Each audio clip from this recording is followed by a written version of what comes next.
Uy, brother, nandiyan pala kayo. Magandang umaga sa inyo.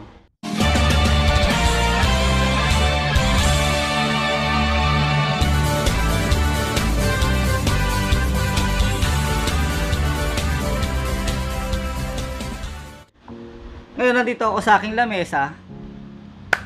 Gusto ko makapag-share sa inyo kung paano mag-start magnegosyo. Marami nagtatanong sa akin.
Lingkod, mag-share ng talent mo sa pamamaraan ng pagninegosyo. Makapagserbisyo sa kapwa, sa bayan. Okay? Okay, sagutin mo muna yan, brother. Bibigyan ka ng 3 segundo. 1, 2, 3. Nasagot mo na. Kung nasagot mo na yan, congratulations, brother.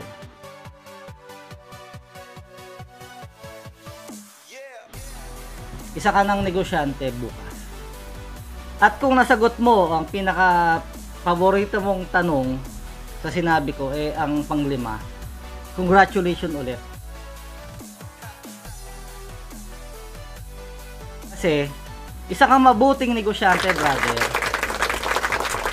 Ang pagninegosyo kasi, hindi lang naman pera ang puhunan. Marami akong kilalang negosyante na maraming pera pero hindi naman naging successful yung negosyo nila. Hindi lang pagninegosyo ay hindi lang talaga pera. Meron niyang kaukulang pagmamahal, oras, sakripisyo, at higit sa lahat, pagsiservisyo ng tapat. Yung mga puhunan, hindi lang pera, hindi lang bakit marami kang pera, makapagnegosyo ka na. Ito based sa aking experience at strategy at kung ano man yung naranasan ko ngayon bilang isang negosyante. Ito yung sikreto. Gusto nyo malaman kung anong sikreto ko?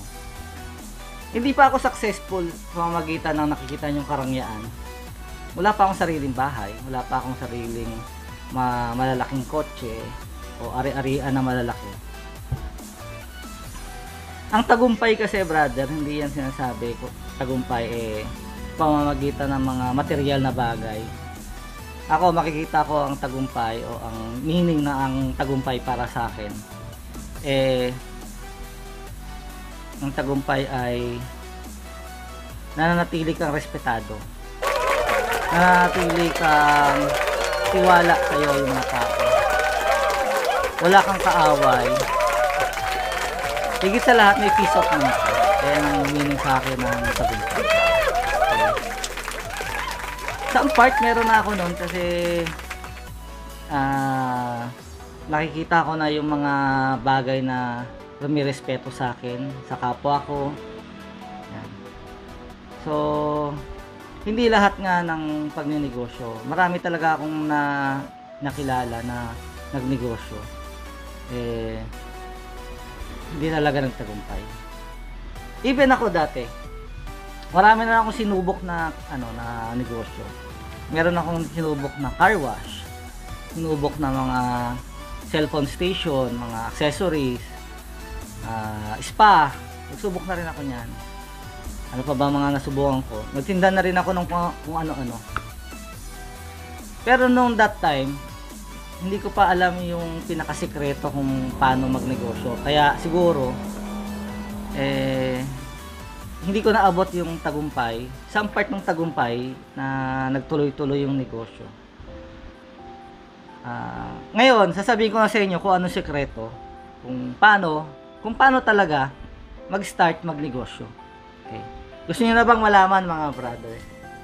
Pilitin niyo ako, mga brother. Joke. So, ang pagninegosyo, paano magsimula magnegosyo? Ganito lang. Sasabihin ko na sa inyo yung sikreto. Ang sikreto, magtrabaho ka o magserbisyo ka sa tao na hindi mo na pera ang kapalit. Okay. Uulitin ko, brother. Baka ma-misunderstood tayo, hindi tayo magkaroon ng pagkakaunawa doon. Kasi, siyempre nga naman, pag nagnegosyo ka, kailangan kumita. Pero, maling perception yun.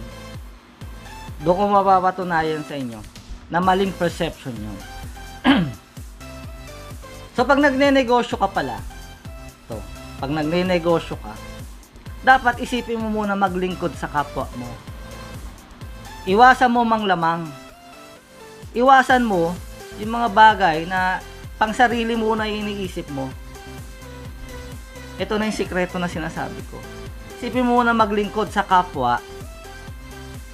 Ako na nagsasabi sa iyo, brother. Pag inuna mo muna yung ibang tao na makapaglingkod ka muna at hindi ka nang lalamang ng tao, ako nagsasabi sa iyo, 100% to. Naniniwala ako na ang kasunod nun yung kita dun sa negosyo. So, pag gumagawa ka daw ng tama, yung tinatawag na good karma. Pagka good karma yung ibinibigay mo sa customer, good karma yung babalik. Naniniwala ba kayo doon? So, nasagot ko na ba sa inyo kung ano ang sikreto kung paano mag-start magnegosyo? Na ang sagot, mga brother, maging mabuting tao ka muna. Ayan ang sagot dun sa tanong. So, nakakatawa lang kasi yung iba, akala nila ang pagninegosyo, kung paano mag-start negosyo, marami kang pera, meron kang dugong negosyante, nakikita niya yung sarili niya pag ninegosyo, sawa na siyang magtrabaho, mag-empleyado, gusto niya maging boss. Ano pa ba yung mga dahilan? So, ang sagot pala, bago ka mag-start magnegosyo, maging mabuting tao ka muna. Diba? Tama ba ako, brother? Ayun yung sagot, brother. Gets nyo? Ayun yung sagot sa tanong kung paano mag-start magnegosyo. Okay? So, sana may nakuha kayong aral at inspirasyon sa aking sinabi, sa aking video. Ayun lang yung sekreto, mga brother. Naniniwala ako na pag naging mabuting tao ka, ang kasunod nun, kikita na yung negosyo mo. Okay? So, sana, sa lahat ng nag-iisip kung paano mag-start magnegosyo, ang sagot, maging mabuting tao. Maging mabuting tao muna tayo. Okay? Maging mabuting tao sa kapwa, maglingkod sa kapwa, maglingkod sa bayan. Maging mabuting tao sa bayan at sa kapwa. Yun lang, mga brother. Hanggang sa muli, mga brother. Salamat sa pakikinig. Hanggang sa muli. Ito ang iyong brother Jonas na nagsasabi, maging mabuting tao ka. Okay? Salamat po.